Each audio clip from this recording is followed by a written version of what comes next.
ప్రభుత్వ కార్యాలయాలు ప్రజలకు సేవ చేసే కేంద్రాలుగా ఉండాలి. ప్రభుత్వానికి ప్రజలకు మధ్య వారధిగా పనిచేయాలి. కానీ కాంగ్రెస్ ప్రభుత్వం ఈ నిర్వచనాన్ని తిరగరాసింది. ప్రభుత్వ కార్యాలయాలను తమ విష ప్రచార కేంద్రాలుగా మార్చేసింది. కార్పొరేషన్ చైర్మన్ల సౌరధ్యంలో ప్రత్యేక సోషల్ మీడియా బృందాలు ఏర్పాటు చేసి ప్రభుత్వ వసతులు వాడుకుంటూ నకిలీ సోషల్ మీడియా ఖాతాలు, పేజీలు, యూట్యూబ్ ఛానళ్లను నిర్వహిస్తున్నారన్న చర్చ జరుగుతుంది.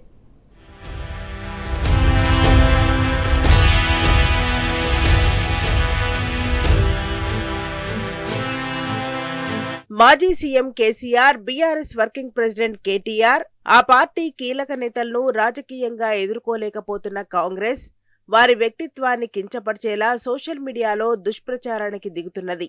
ఈ మేరకు కాంగ్రెస్ సోషల్ మీడియా విభాగాలతో మకిలీ వార్తలను తయారు చేస్తున్నది. అయితే ఇందుకు ప్రభుత్వ యంత్రాంగాన్ని, సర్కార్ కార్యాలయాలను వాడుకుంటుండడం వివాదాస్పదమవుతున్నది.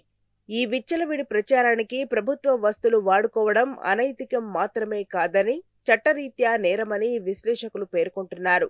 కాంగ్రెస్ అడ్డాగా మార్చుకున్న ముఖ్య భవనాల్లో Hyderabad growth corridor limited HGCL ఒకటని తెలిపింది. నానక్రామ్గూడలో ORR ను ఆనుకుని ఉన్న ఈ ప్రభుత్వ కార్యాలయంలో మైండేర్ పేరుతో పొలిటికల్ కన్సల్టెన్సీని ఏర్పాటు చేసినట్టు పేర్కొంటున్నారు. ఇక్కడి నుంచి 4 సోషల్ మీడియా పేజీలు నడుస్తున్నాయని, ఇందులో కేటీఆర్ లక్ష్యంగా విష ప్రచారం చేస్తున్నారని చెబుతున్నారు. చాకిరేవు, తెలంగాణ గళం, శతాగ్ని కొడుకులు, ఆపన్నహస్తం పేర్లతో ఖాతాలు ఈ భవనం నుంచే నడుస్తున్నాయని ఆరోపిస్తున్నారు. ప్రజల కోసం అభివృద్ధి ప్రణాళికలు రచించాల్సిన చోట ప్రతిపక్ష పార్టీ నేతల వ్యక్తిత్వాన్ని హననం చేసే పోస్టులు సృష్టిస్తూ మాయని మచ్చతెస్తున్నారు.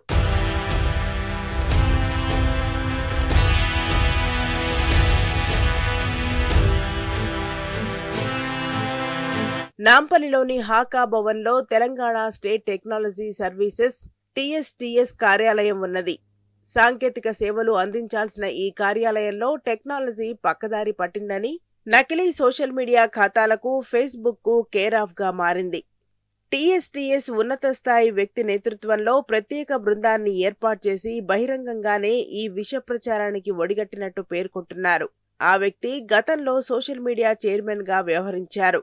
ఆయన నేతృత్వంలో సోషల్ మీడియా బృందాలు పనిచేస్తున్నాయని ఆరోపణలు వినిపిస్తున్నాయి. ఈ భవనం నుంచి 3 నకిలీ పేజీలు నడుస్తున్నాయి. తెలంగాణ స్క్రైబ్ పేరుతో నకిలీ వార్తలు, వీడియోలు సృష్టించి ప్రచారం చేస్తున్నారని, పుకారు బ్యాచ్, హస్తవాసి పేరుతో బీఆర్ఎస్ నేతలను లక్ష్యంగా చేసుకుని మీమ్స్, తప్పుడు పోస్టులు సృష్టిస్తూ దుష్ప్రచారం చేస్తున్నారని ఆరోపిస్తున్నారు.